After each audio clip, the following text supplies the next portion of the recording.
अस्सलाम वालेकुम वरहमतुल्लाहि वबरकातुहू। प्यारे दोस्तों, आज के इस वीडियो में मैं आपको एक ऐसे वजीफ़े के बारे में बताने वाला हूँ।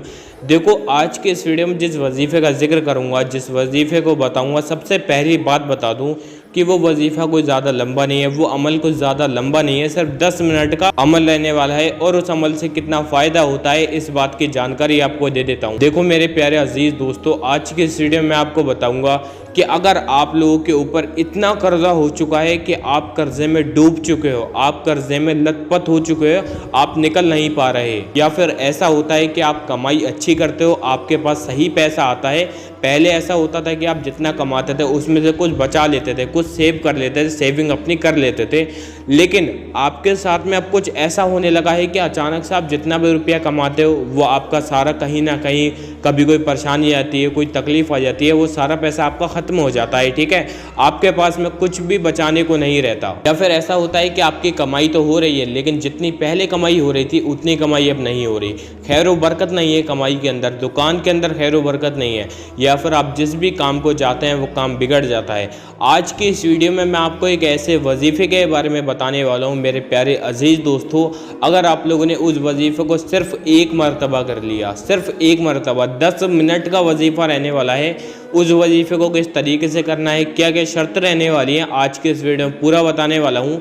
तो इस वीडियो को अपने अजीज़ दोस्तों तक भेज दो। इस वीडियो को लाइक करके एक प्यारा सा कमेंट भी कर देना। देखो, मैं इस वीडियो को ज़्यादा लंबा नहीं रखूँगा, सिर्फ 5 से 6 मिनट का ये वीडियो रहने वाला है। और आज के इस वीडियो में वजीफ़े के बारे में पूरी जानकारी दूंगा, जिससे आपको कोई भी परेशानी या तकलीफ़ नहीं आएगी।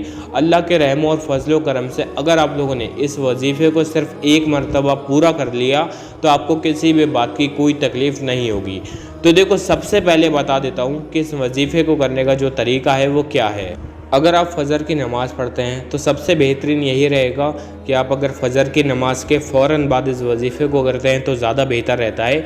लेकिन अगर आप जब नहीं करना चाहते, आप चाहते हैं कि आप बाद में करें, तो एक तरीका और है कि जब आप अपने काम पर जाएं, यानी कि घर से निकलें अपने काम के लिए, तब इस वजीफ़े को करके आप निकलें। ठीक है, तो सबसे पहली बात जो रहेगी वो आपको पाक साफ़ होना चाहिए। ठीक है, आप पाक साफ़ होना चाहिए, कोई नापाकी की हालत में नहीं होना चाहिए। तो देखो, सबसे पहले आप पाक साफ़ होना चाहिए। अगर फ़जर की नमाज़ पढ़ते हैं तो फ़जर की नमाज़ फ़ौरन बाद आप इस वजीफ़े को कर सकते हैं। लेकिन अगर नहीं पढ़ते हैं तो आप क्या करें, आप जब पाक साफ़ हालत में अपने घर से निकलेंगे अपनी दुकान के लिए या अपने काम रोज़गार के लिए, तो आप इस वजीफ़े को करके निकल सकते हैं।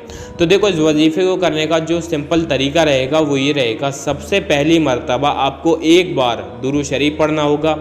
दुरूद शरीफ कौन सा पढ़ेंगे, आप कोई सा भी पढ़ सकते हैं जो भी आपको याद हो। अगर कोई सा दुरूद शरीफ याद नहीं है तो आप इतना पढ़ सकते हैं, सल्लल्लाहु ताला अलैहि वसल्लम। ठीक है, ये भी एक मुकर्रर दुरूद शरीफ होता है छोटा सा। अगर कुछ याद नहीं है तो आप ये भी पढ़ सकते हैं।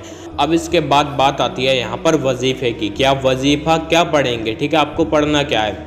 तो देखो, जब भी आप अपने घर से निकलेंगे तो एक मरतबा दुरूद शरीफ पढ़ें, उसके बाद आप पढ़ेंगे या अल्लाहु या वासितु। देखो, ये जो लफ्ज़ हैं ये दो हैं लेकिन आपको एक बनाकर पढ़ना है। या अल्लाहु अलग है या वासितु अलग है, लेकिन आपको बनाना एक ही है, या अल्लाहु या वासितु। ये हो गया एक मरतबा। ठीक है, देखो, या अल्लाहु या वासितु, या अल्लाहु या वासितु, या अल्लाहु या वासितु, या अल्लाहु या वासितु, या अल्लाहु या वासितु।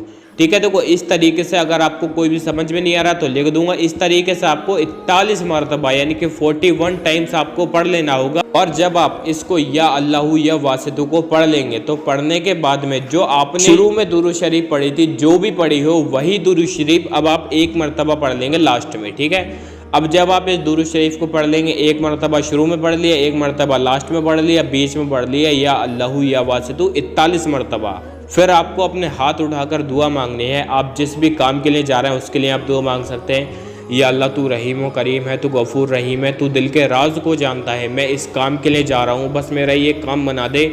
या मेरे पर इतना कर्जा हो चुका है, तू सब कुछ जानता है, मैं इस कर्जे को नहीं चुका पा रहा। तो इस तरीके से अपने ज़रिए से कुछ ऐसे ज़रिए बनाकर भेज दे जिनके ज़रिए मैं इन कर्ज़ों को चुका सकूं। तो आपको इस तरीके से जो भी आप काम करने के लिए जा रहे हैं या जिस भी आप काम के लिए अपने घर से निकल रहे हैं, उस तरीके से आपको उसी काम के लिए दुआ मांगनी है। एकदम गिड़गिड़ा कर रोकर दुआ मांगनी है, आपके दिल से दुआ निकलनी चाहिए। उसके बाद में जब आप दुआ मांग तब आप अपने घर से निकल सकते हैं अपने काम रोज़गार के लिए, जिस भी आप काम के लिए जा रहे हैं। ठीक है, और आपको एक बात ध्यान में रखनी है कि आपको इस वजीफ़े को पाकी की हालत में, यानी कि आपको नापाकी की हालत में नहीं बल्कि पाक हालत में होना चाहिए, तब आपको इस वजीफ़े को करना है।